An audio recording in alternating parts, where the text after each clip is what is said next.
आप लोगों ने कभी गौर किया है कि हम इंसान अपनी लाइफ को हमेशा दूसरों से कंपेयर करते हैं। दूसरों की लाइफ हमेशा हमें अच्छी लगती है, स्पेशली आजकल सोशल मीडिया की एज में, जहां पर हर कोई अपने हैप्पी मोमेंट्स पोस्ट करता है, अपने अच्छे क्षणों को पोस्ट करता है, ना कि उन पलों में जिसमें वो दुखी है। अब वो पल देख के जिसमें किसी की शादी हो रही है, किसी की कोई गाड़ी खरीद रहा है, कोई बंगला खरीद रहा है, किसी का प्रमोशन हो रहा है, कोई आउट ऑफ इंडिया जा रहा है सेटल होने, ये सब देख के हमें लगता है कि यार हम कहीं पीछे रह गए, हम उस लेवल तक पहुंच ही नहीं पाए, और फिर हम कंपेयर करते हैं और इसका रिजल्ट होता है डिप्रेशन। कुछ एग्जांपल्स लेते हैं, जैसे कॉर्पोरेट में जो 9 to 5 जॉब कर रहा है, वो हमेशा ये सोचता है कि सोशल मीडिया पे जो कंटेंट क्रिएट कर रहा है, वीडियोस बना रहा है ना, उसकी लाइफ अच्छी है। 1-1 लाख रुपए रील के लेता है, और करना ही क्या होता है, रिकॉर्डिंग, मजे का काम है। वहीं सोशल मीडिया पे काम कर रहा है जो कंटेंट क्रिएट कर रहा है इतनी मेहनत से, उसको ये लगता है कि कॉर्पोरेट वाले का सही है यार, 9 to 5 कम से कम महीने की सैलरी तो फिक्स है। उसको पता तो है कि मेरे 1 या 2 तारीख को इस अमाउंट का जो क्रेडिट मैसेज मेरे मोबाइल पे आएगा, और यहाँ तो कोई पता ही नहीं, कभी काम मिलता है तो इतना मिलता है, कभी काम नहीं मिलता तो 3-3 महीने काम ही नहीं मिलता। कोई रील्स हम इतनी मेहनत से बनाते हैं, वो वायरल ही नहीं होती। एक सिंगल जो इंसान है जिसकी शादी नहीं हुई है, वो हमेशा ही सोचता है कि उसके जो कमिटेड फ्रेंड्स हैं, जिसकी शादी हो चुकी है, उसकी लाइफ ज्यादा अच्छी है। कम से कम ऑफिस से वो घर जाता है तो कोई होता है उसको पूछने वाला, उसकी केयरिंग के लिए, खाना बनाने वाला, इमोशनल सपोर्ट। वहीं जो कमिटेड लोग हैं, जो शादीशुदा लोग हैं, वो हमेशा ही सोचते हैं कि सिंगल सही है यार, मेरा फ्रेंड सिंगल है वो सही है, कम से कम पार्टियां करता है, किसी की आनाकानी नहीं है, कोई लायबिलिटी नहीं है, बच्चों की झंझट नहीं है। जो घर से दूर जॉब कर रहा है, वो हमेशा ये सोचता है कि उसका जो फ्रेंड जिसको होम टाउन में जॉब मिल गई है, वो सही है, क्योंकि वहां पे उसको रेंट नहीं देना पड़ता, माँ बाप के साथ रहता है, आराम से उसको खाना भी अच्छा मिलता है, घर का खाना मिलता है, सब सेट है यार। वहीं जिसको होम टाउन में जॉब मिल गई है, वो ये सोच के दुखी रहता है कि यार वो जो मेरा फ्रेंड है जो आउट ऑफ इंडिया सेटल हुआ है या बाहर सेटल हुआ है अपने होम टाउन से, उसकी इंडिपेंडेंस देखो यार, फ्री है, कभी भी आए कभी जाए, कोई पूछने वाला नहीं है, अपनी मनपसंद का खाओ बनाओ, पार्टीज करो एंड ऑल दैट। तो आप समझ रहे हैं मैं क्या कहना चाह रहा हूं, पॉइंट क्या है इन सब एग्जांपल्स का? पॉइंट यही है कि हमें लगता है, मैं इस वर्ड पे एम्फेसिस कर रहा हूं, लगता है कि दूसरे की लाइफ बेटर है, लेकिन ऐसा नहीं है मेरे दोस्तों।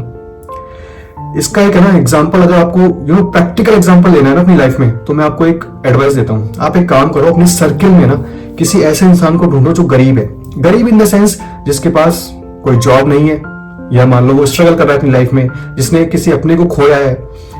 और किसी ऐसे इंसान को देखो जो बहुत अमीर है, हो सकता है वो आपका रिलेटिव हो, वो आपका कोई दोस्त हो, कोई भी जानकार हो, जिसने सब कुछ पा लिया अपनी लाइफ में, उसके पास अच्छा जॉब है या बिजनेस है, उसकी वाइफ है, बच्चे हैं, बहुत बड़ा घर है, लग्जरीज, एवरी लग्जरीज है उसके पास में। इन 2 इंसानों को पकड़ो, उनके साथ बैठो एक बार और उनसे पूछो उनकी लाइफ कैसी चल रही है। आप शॉक रह जाओगे कि दोनों के पास इतनी लंबी चौड़ी लिस्ट होगी उनके दुखों की,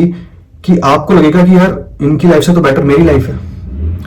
फिर आप सोचोगे कि यार जो गरीब इंसान है ना, जिसने कुछ जो एक्चुअल में स्ट्रगल कर रहा है, उसके दुखों की लिस्ट तो फिर भी आपको डाइजेस्ट हो जाएगी, लेकिन जो अमीर है, जो करोड़पति इंसान है, उसको कैसे दुख है यार, उसके पास भी इतने दुख है, उसकी वाइफ नहीं सुन रही है उसकी बातें, उसके बच्चे बिगड़ चुके हैं याशी करने में, एक ही घर में रहता है वो, लेकिन अपने माँ बाप से बात नहीं हुई महीनों तक, ठीक है। पैसा कमाने के चक्कर में उसने हेल्थ पे ध्यान नहीं दिया है, हेल्थ उसकी पूरी खराब पड़ी है। तो आप शॉक रह जाओगे कि यार उस अमीर इंसान की भी अपनी लिस्ट है भाई दुखों की। तो कहना ही चाह रहा हूं कि ईश्वर ने हम सभी इंसानों को यूनिक बनाया है, हम सभी की लाइफ के एक्सपीरियंसेस, अपॉर्चुनिटीज, स्ट्रगल सब यूनिक है। हो सकता है कोई चीज मुझे चाहिए बट वो किसी दूसरे बंदे को चाहिए नहीं, उसके लिए सबसे घटिया चीज हो सकता है कोई चीज मुझे नहीं चाहिए अपनी लाइफ में, किसी दूसरे इंसान के लिए वो सबसे बेसिक रिक्वायरमेंट हो। अब बात करें कंपैरिजन की, देखो नेगेटिव कंपैरिजन तो हमेशा बैड ही है, वो तो आपको ना ग्रोथ देगा, कुछ भी नहीं देगा और सीधा आपको डिप्रेशन में डालेगा। लेकिन हमें कंपैरिजन करना है पॉजिटिव वे में। कैसे करेंगे? आप जो काम करना चाहते हो ना दिल से, आपका जो आपको लगता है कि आपका पैशन है, पहले तो उस फील्ड में देखो सबसे टॉप पे कौन बैठा है, किसने उखाड़ा है उसकी उस फील्ड में,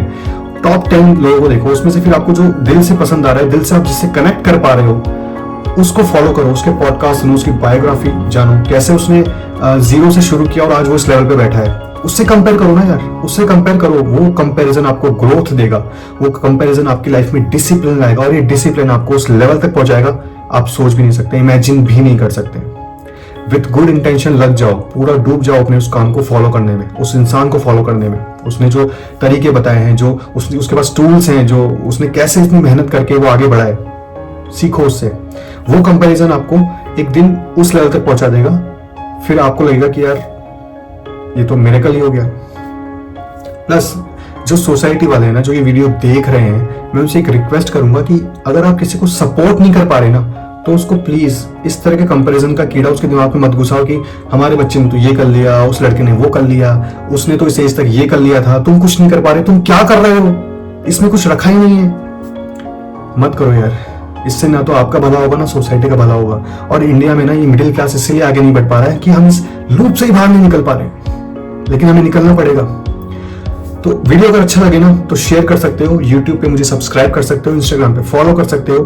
मैं इसी तरह की वीडियोस आगे भी लाता रहूंगा। तो मिलता हूं आपसे अगले वीडियो में। टिल देन जय हिंद, जय भारत।